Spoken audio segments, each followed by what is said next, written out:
Hello, and thanks for joining Prism English. Have you ever wished you could read someone's mind? Imagine sitting across from a stranger and knowing without a single word spoken that they are anxious. Imagine listening to a friend's laughter and realizing that behind the smile, they are secretly hurting.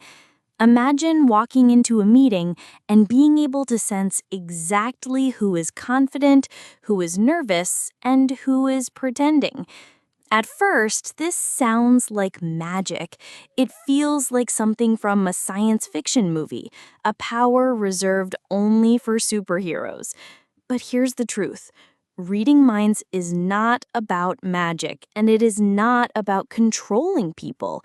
It is about listening to the language of human beings, the language that is spoken not only with words, but with the body, the eyes, the voice, and the silence between sentences. Psychologists call it nonverbal communication. Poets call it the unspoken truth. But you can call it what it truly is, the art of reading minds. And here's the secret. Anyone can learn this art. You don't need special powers. What you need is observation, empathy, and patience. If you practice, you will notice things that most people miss. You will see stories hidden beneath a smile. You will hear fear hiding behind laughter. You will feel sorrow even in silence. So today, let's take a journey together. We will explore how to read minds, not to manipulate, but to understand, not to gain power, but to build connection. Because at the end of the day, the greatest human desire is not to be controlled, but to be understood. There is a saying, the eyes are the windows of the soul.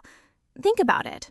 Eyes are small, silent, and often underestimated, but they reveal things that even words cannot hide. Let me tell you a story. A young man named Daniel was once traveling on a late-night train. He noticed an elderly woman sitting across from him.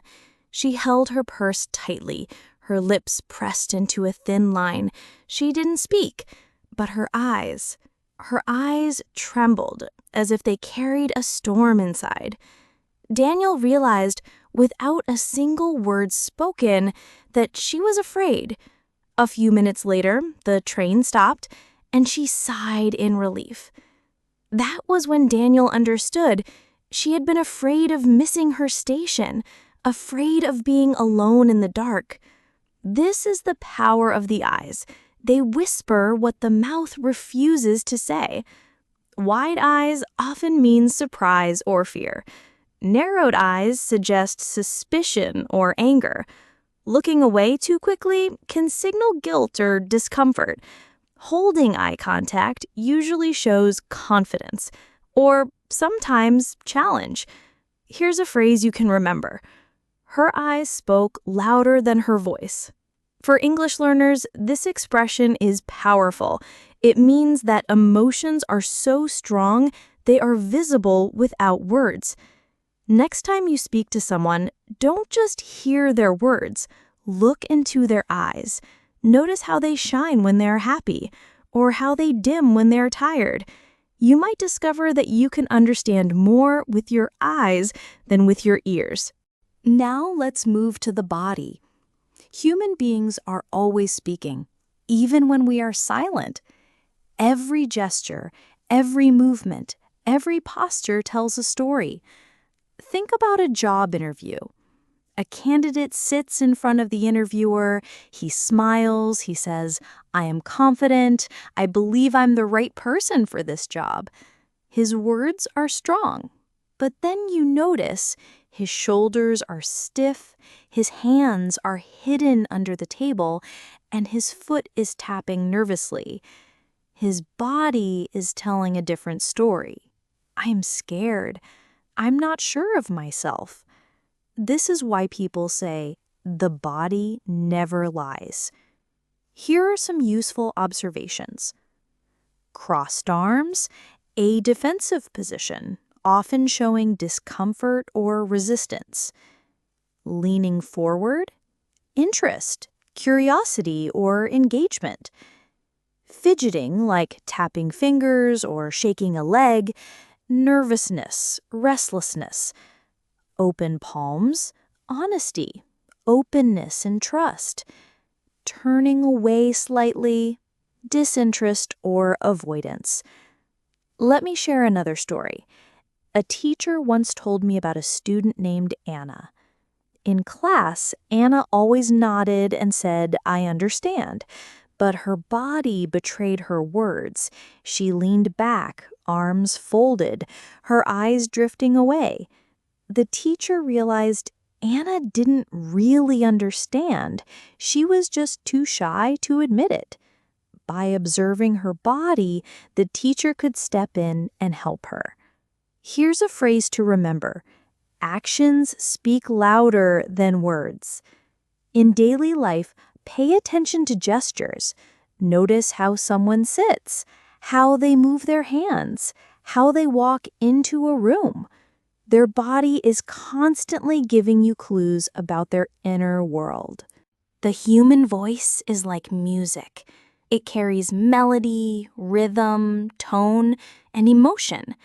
And sometimes the emotion in the voice reveals more than the meaning of the words.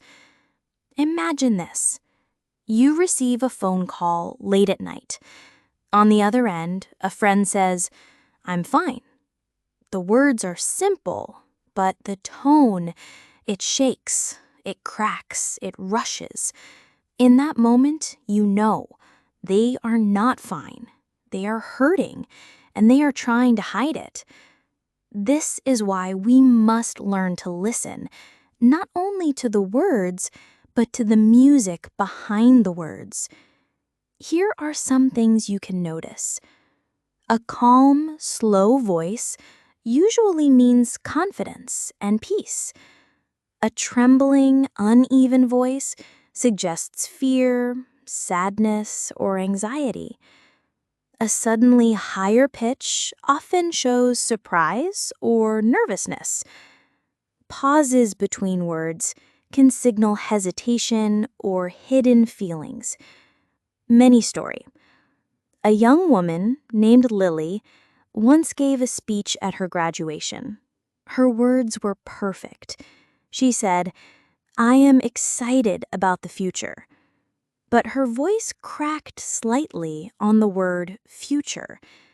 People clapped, but her best friend knew Lily was not just excited, she was also afraid of what lay ahead. Here's a phrase to remember. The voice is the echo of the heart. So when you listen to someone, slow down. Don't just hear the dictionary meaning of their words. Pay attention to the rhythm, the pauses, the softness or sharpness in their tone. That is where the hidden truth lives. Now we reach one of the most subtle but most powerful parts of mind reading, listening between the lines. People often hide their deepest emotions behind simple sentences. They say, "I'm fine." They say, "Don't worry about me." They say, "I'm busy." But if you truly listen, you will hear the truth hiding between the words. For example, imagine your friend cancels plans and says, "I'm just tired." But you notice the pause. You notice the sigh at the end of the sentence. You notice their voice dropping lower. Suddenly, "I'm tired" begins to mean more.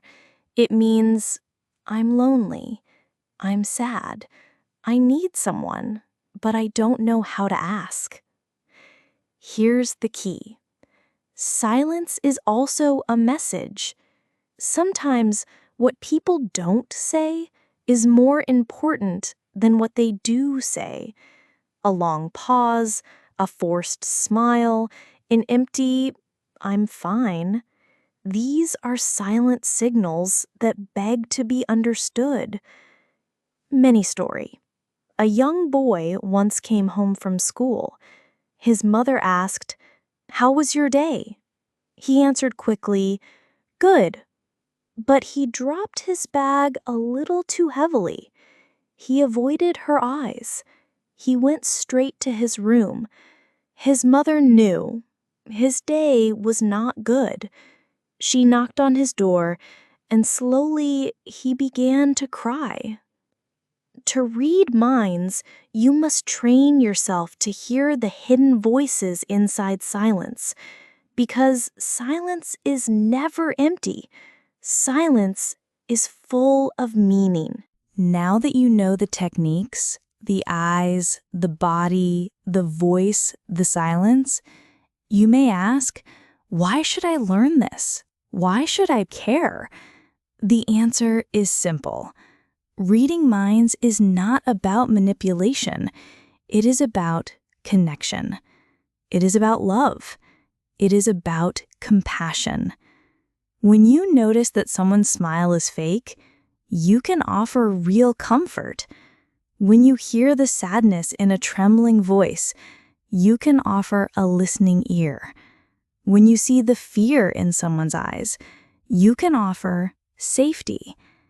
The greatest gift you can give another person is not money, not advice, not even time. The greatest gift is understanding. Because deep inside, every human being has one silent wish. Please understand me, even when I cannot explain myself. So remember this. To read a mind is not to invade it. It is to hold a heart without touching it. And maybe, just maybe, that is the most human superpower of all. Next time you talk to someone, remember, look into their eyes, notice their body language, listen to their voice, pay attention to their silence. You will begin to see people differently. You will not just hear their words, you will hear their hearts. And when you can read hearts, you will never feel alone again. Thank you for listening. If you enjoyed this journey, don't forget to like, comment, and subscribe to Prism English. We'll see you next time, where English isn't just learned, it's lived.